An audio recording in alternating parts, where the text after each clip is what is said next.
ثانك يو. ماشي.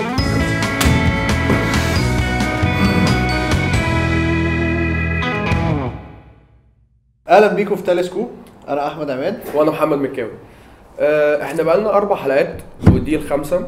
احنا المفروض برنامج اخباري على اليوتيوب. السؤال هو احنا ليه برنامج على اليوتيوب اصلا؟ ليه احنا برنامج على يوتيوب؟ علشان العالم بقى بيتغير بسرعه قوي، الاعلام بقى بيتغير بسرعه قوي.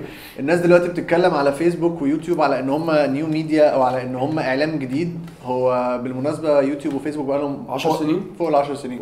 يعني فيسبوك من 2004، يوتيوب من 2005. فالعمليه بقت سريعه قوي والواحد لازم يواكب السرعه دي والتطور ده، علشان لو انت مش ماشي بنفس السرعه انت خلاص. يعني احنا لما نيجي نتكلم على الستاتستكس او استعمال الانترنت في مصر، احنا دلوقتي مصر فيها حوالي 45 مليون انترنت يوزر، ده تعداد سكان اسبانيا كله على بعضه. فيسبوك حوالي معدي ال 20 مليون يوزر، دول يعملوا لهم 9 10 قطر كده على الهادي يعني. وانستجرام معرفش انت ادرى تقريبا 700,000 انستجرام، 700,000 واحد في مصر، يعني واحدة بحرين على السريع على قدها يعني. فلا بجد لما بنتكلم بجد، انت لو جيت دلوقتي تتكلم على التلفزيون الحكومي، القناه الاولى والقناه الثانيه والراديوهات، تفتح تلاقي بقى ايه؟ مصر تحارب الارهاب، اغاني وطنيه، ماتشات عسكريه، وقران على رأس سعيد صالح الله يرحمه.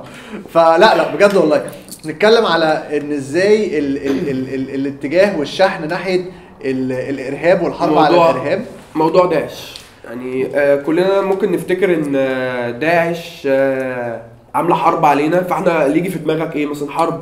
لا، الحرب بالنسبه للناس صواريخ، طيارات، دبابات، مش عارف ايه، ار بي جي، كل الكلام ده. هم في الحقيقه هم مش بيحاربونا كده، هي حرب افكار، حرب ثقافيه، حرب اعلاميه، بكل الوسائل الممكنه. وللاسف هم سابقنا بالاساليب اللي بيتبعوها كتير قوي. مثلا بنتكلم مثلا على الفيديوهات اللي هم بينزلوها، مثلا هم الفيديوهات دي الكواليتي بتاعها يعني انا مش عارف اتكلم على الكواليتي من كتر ما هو ده مبدئيا ده فيه اخراج، حاجات احنا نفسنا مش بنعملها في افلام مثلا. شغل جامد، وبريسيجن انجلز واتش دي وكرينز واديتنج شغل على وضعه يعني، على وضعه. وهم يعني هم بيحاربونا كده واحنا بنرد. انا الاوان هاجي مع السوهاجي والقناوي والسيناوي والمحله واللي مية والنوبه الجمال. كفايه ارهاب. يعني هم مثلا عندهم اونلاين جورنال فظيع اسمه كان اسمه مش لازم تقول اسمه، احنا مش عايزين نقول لكم اسمه عشان احنا مش عايزين الناس تدخل تتفرج عليه. هم عايزينك تدخل تتفرج على الجورنال ده، عايزينك تتفرج على الفيديوز بتاعتهم. يا ريت يا جماعه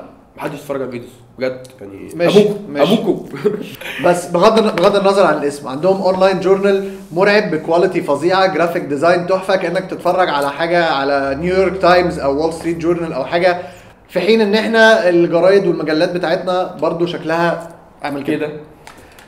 الحرب ما بقتش حرب صواريخ، هي حرب افكار، هي حرب اعلام. 60% من الشعب المصري دلوقتي تحت سن 35 سنه، فلو انت ما عرفتش تكلمهم بالطريقه اللي هم عايزينك تكلمهم بيها او بالطريقه اللي هم يفهموها، يبقى انت بتكلم نفسك وفي حد تاني هيوصل لهم. دليل مثلا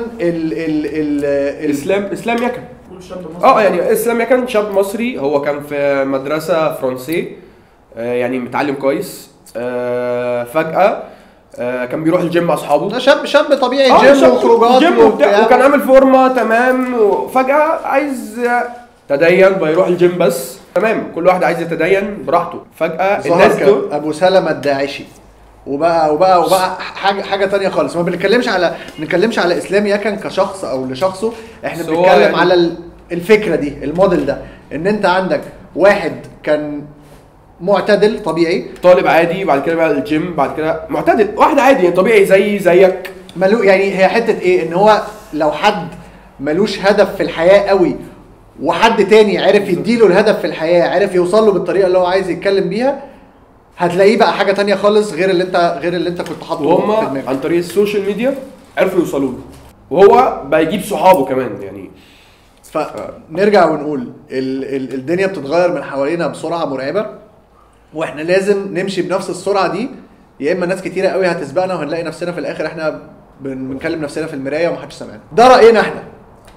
رايكم انتوا يهمنا ان احنا نعرفه، يا ريت تقولوا لنا في الكومنت بوكس اللي تحت. لو عايزين تعملوا سبسكرايب للشانل دوسوا على وش، وحلقاتنا القديمه هتشوفوها هنا بس. هنا ولا هنا؟ هنا هنا هنا؟ تمام.